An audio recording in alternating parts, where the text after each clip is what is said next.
ദൈവതിരുനാമത്തിന് മഹത്വം ഉണ്ടാകട്ടെ. നമ്മളൊക്കെ എപ്പോഴും എന്നും പ്രാർത്ഥിക്കുന്നവരാണല്ലേ. ചിലപ്പോഴൊക്കെ നമുക്ക് തോന്നും നമ്മുടെ പ്രാർത്ഥനകൾക്കൊന്നും ഒരു ഫലം കിട്ടുന്നില്ലല്ലോ എന്ന്. അതെന്തായിരിക്കും അതിന്റെ കാരണം നമ്മൾ ചിന്തിച്ചിട്ടുണ്ടോ? നമുക്കൊന്ന് നോക്കിയാലോ. വിശുദ്ധ വേദപുസ്തകത്തിൽ അടിസ്ഥാനത്തിൽ തന്നെ നമുക്കത് നോക്കിയാലോ. ഒന്നാമതായി, നമ്മൾ ദൈവത്തിന് നന്ദി പറഞ്ഞുകൊണ്ട് പ്രാർത്ഥിക്കണം. അതിന്റെ അർത്ഥം എന്താണ്? നമ്മൾ ആത്മീയ ഗീതങ്ങൾ പാടിക്കൊണ്ട്, ഒത്തിരി നല്ല നല്ല പാട്ടുകളുണ്ടല്ലോ, നമുക്ക് നന്ദി പറയുന്ന പാട്ടുകളുണ്ട്. നമുക്ക് ആ പാട്ടുകൾ പാടിക്കൊണ്ട് നമുക്ക് ദൈവത്തെ സ്തുതിക്കാം, അതിന് ദൈവത്തിന് നന്ദി പറയാം. നമ്മുടെ ഇന്ന് വരെ, നമ്മളെ ഈ നിമിഷം വരെ നമ്മളെ കാത്തു പരിപാലിച്ച നമ്മുടെ ദൈവത്തെ നന്ദി പറഞ്ഞുകൊണ്ട് എപ്പോഴും നമുക്ക് പ്രാർത്ഥനയ്ക്കായി ഒരുങ്ങാം. നമ്മുടെ ദൈവം നമുക്ക് വേണ്ടി തരുന്ന, നമ്മൾ ഓർമ്മ വെച്ച നാൾ മുതൽ ഇപ്പൊ വരെയും ഈ നിമിഷം വരെ നമ്മളെ കർത്താവ് ഒരു പോറൽ പോലും ഏൽക്കാതെ നമ്മെ കാത്തു പരിപാലിച്ച ആ ദൈവത്തെ നമ്മൾ നന്ദിയോടെ സ്തുതിച്ചുകൊണ്ട് മാത്രം നമുക്ക് പ്രാർത്ഥനയ്ക്കായിരിക്കാം. കൊലോസ്യ ലേഖനത്തിൽ നാം കാണുന്നത് പോലെ, കൊലോസ്യ ലേഖനം 3:15 നാം കാണുന്നത് നമ്മൾ നന്ദിയുള്ളവരായി ഇരിക്കുവിൻ എന്നാണ്. അപ്പോൾ ഇന്നു മുതൽ നമ്മൾ പ്രാർത്ഥനയ്ക്കായി ഇരിക്കുമ്പോൾ ദൈവത്തോട് നന്ദി പറഞ്ഞുകൊണ്ട് ആത്മീയ ഗീതങ്ങൾ പാടിക്കൊണ്ട് നമുക്ക് ദൈവത്തോട് പ്രാർത്ഥിക്കാം. രണ്ടാമതായി, സ്തുതികളോടും സ്തോത്രത്തോടും കൂടി നമ്മൾ ദൈവത്തോട് പ്രാർത്ഥിക്കണം. എന്ന് വെച്ചാൽ നമുക്കെല്ലാം സ്തുതികളും സ്തോത്രങ്ങളും പറഞ്ഞാൽ അതിലൊരു അല്പം മടിയാണല്ലേ. എന്തുകൊണ്ടാണ് കാരണം? എന്തോ നമുക്കതൊരു ഒരു ഒരു അലർജിയാണ് അത് പറയുമ്പോൾ. അതിന്റെ കാരണം നമുക്കതിന്റെ അർത്ഥം അറിയില്ല എന്നുള്ളത് കൊണ്ട് മാത്രമാണ്. എന്താണ് സ്തുതി എന്ന് നോക്കിയാലോ. സ്തുതി എന്ന് പറഞ്ഞാൽ പ്രൈസ് ദി ലോർഡ് എന്ന് വെച്ചാൽ ഹല്ലേലൂയ, അത്ര മാത്രമേ അർത്ഥമാകുന്നുള്ളൂ.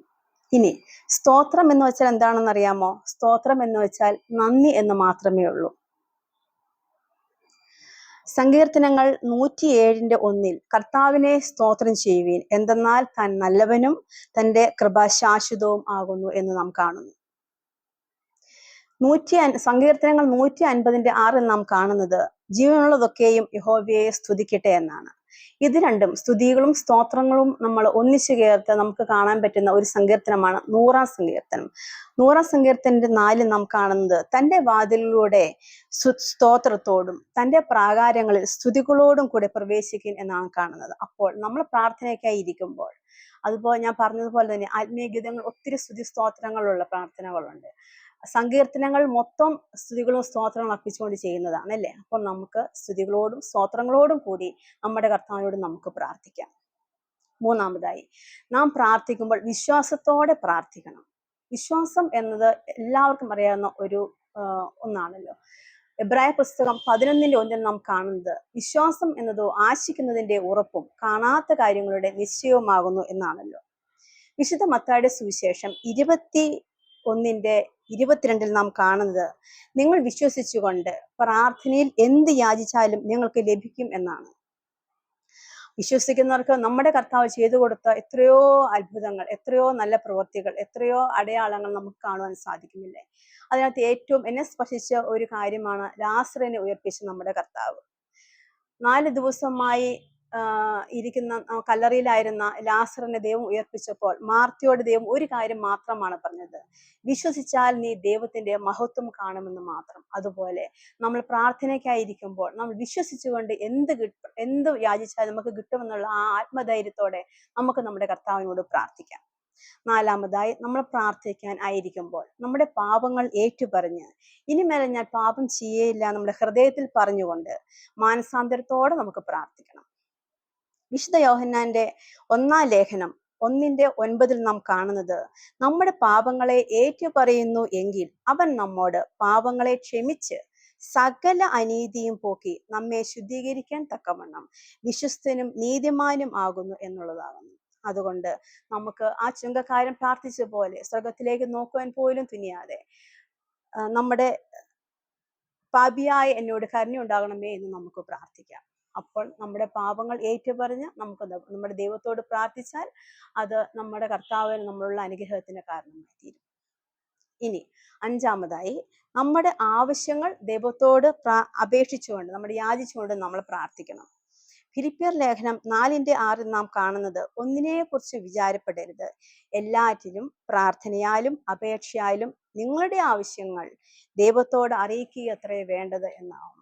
അപ്പോൾ നമുക്ക് നമ്മുടെ ആവശ്യങ്ങൾ നമ്മൾ ദൈവത്തോട് പറഞ്ഞുകൊണ്ട് പ്രാർത്ഥിക്കുന്നത് ഒരു തരം പ്രാർത്ഥനയാണ് അല്ലേ. അങ്ങനെയാണ് പ്രാർത്ഥിക്കുന്നത്. ഇനി നമ്മുടെ ആവശ്യങ്ങൾ 2 തരമുണ്ട്. ഒന്ന് ആവശ്യവും മറ്റൊന്ന് അത്യാവശ്യവും. നമ്മുടെ കർത്താവിന് നമ്മൾ പ്രാർത്ഥിക്കുമ്പോൾ കർത്താവിന് അത് അത്യാവശ്യം തോന്നുന്നത് നമുക്ക് ആദ്യം ചെയ്തു തരുന്നു. വിശുദ്ധ ലൂക്കോസിന്റെ സുവിശേഷം 18:1 നാം കാണുന്നത് പോലെ മടുത്തു പോകാതെ എപ്പോഴും പ്രാർത്ഥിച്ചുകൊണ്ടിരിക്കണമെന്നാണ്. അപ്പോൾ നമുക്ക് കിട്ടിയ അനുഗ്രഹങ്ങൾ കൂടാതെ ഇനി നമുക്ക് കിട്ടാനുള്ളതിന് വേണ്ടി നമ്മൾ മടുത്തു പോകാതെ പ്രാർത്ഥിച്ചുകൊണ്ടിരിക്കണം.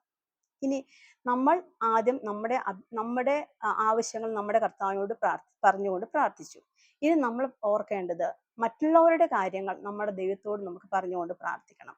നമ്മളോട് പ്രാർത്ഥനാ സഹായം ആവശ്യപ്പെടുന്ന വളരെ അധികം ആൾക്കാരുണ്ട് അല്ലേ? ഒരു പക്ഷേ അവരോട് പറയും പ്രാർത്ഥിച്ചോളാമെന്ന്.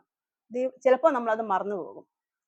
അപ്പോൾ ഇനി നമ്മൾ ദൈവത്തോട് പ്രാർത്ഥിക്കുമ്പോൾ മറ്റുള്ളവരുടെ ആവശ്യങ്ങളും പറഞ്ഞ് ചിലപ്പോൾ ചില ആൾക്കാർ നമ്മളോട് പറയാൻ മടിയായിരിക്കും. പക്ഷെ നമുക്ക് മനസ്സിലായി അവർക്ക് എന്തോ ആവശ്യമുണ്ട്, അവർക്ക് ഇന്ന ആവശ്യമുണ്ട് എന്ന്.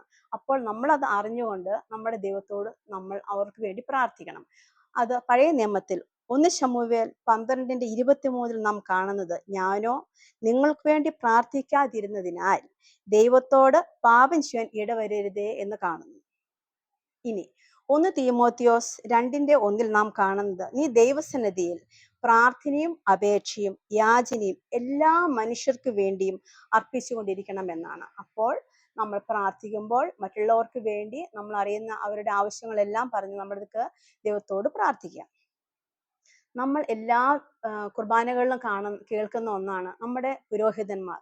അവർ നമ്മളോട് പറയും അവർക്ക് വേണ്ടി പ്രാർത്ഥിപ്പിൻ എന്നല്ലേ. നമ്മളിൽ എത്ര പേർ നമ്മുടെ പുരോഹിതന്മാർക്ക് വേണ്ടി പ്രാർത്ഥിക്കുന്നുണ്ട്? അപ്പോൾ ഇന്നു മുതൽ നമ്മൾ അറിഞ്ഞ വാക്യത്തിൽ നിന്ന് 1 തീമോത്തിയോസ് 2:1 നാം കാണുന്നത് പോലെ ദൈവസന്നിധിയിൽ പ്രാർത്ഥനയും അപേക്ഷയും യാചനയും എല്ലാ മനുഷ്യർക്കും വേണ്ടി അർപ്പിച്ചുകൊണ്ടിരിക്കണമെന്നാണ്. അപ്പോൾ നമുക്ക് നമ്മുടെ സഭയ്ക്ക് വേണ്ടി പ്രാർത്ഥിക്കാം, നമ്മുടെ രാജ്യത്തിനായി പ്രാർത്ഥിക്കാം, ലോക സമാധാനത്തിന് വേണ്ടി പ്രാർത്ഥിക്കാം, നമ്മുടെ പുരോഹിതന്മാർക്ക് വേണ്ടി, നമ്മൾ അറിയുന്ന എല്ലാ അധികാരികൾക്കും വേണ്ടി നമുക്ക് പ്രാർത്ഥിക്കാം. നമ്മൾ ഇത്രയും നേരം നോക്കിയ 5 പോയിന്റ്സ് വിശുദ്ധ വേദപുസ്തക അടിസ്ഥാനത്തിൽ നാം എങ്ങനെ പ്രാർത്ഥിക്കണം എന്നുള്ളതായിരുന്നല്ലോ. ഇനി നമ്മൾ പ്രാർത്ഥിക്കുമ്പോൾ ഉണ്ടായിരിക്കേണ്ടതല്ലാത്ത രണ്ട് മനോഭാവങ്ങൾ എന്താണെന്ന് നമുക്ക് നോക്കിയാലോ. അത് വിശുദ്ധ യോഹന്നാന്റെ സുവിശേഷം 9-ാം അധ്യായം 31-ാം വാക്യത്തിൽ നാം കാണുന്നു, പാപികളുടെ പ്രാർത്ഥന ദൈവം കേൾക്കുന്നില്ലെന്നും ദൈവഭക്തനായിരുന്ന് അവന്റെ ഇഷ്ടം ചെയ്യുന്നവന്റെ പ്രാർത്ഥന കേൾക്കുന്നു എന്ന് നാം അറിയുന്നു. അപ്പോൾ നമ്മൾ ഈ വിശുദ്ധ വേദപുസ്തക അടിസ്ഥാനത്തിൽ ചിന്തിക്കുമ്പോൾ പാപികളുടെ പ്രാർത്ഥന കേൾക്കുന്നില്ല, ദൈവഭക്തനായിരുന്ന് അവന്റെ ഇഷ്ടം ചെയ്യുന്നവന്റെ പ്രാർത്ഥന മാത്രം കേൾക്കുന്നുള്ളൂ.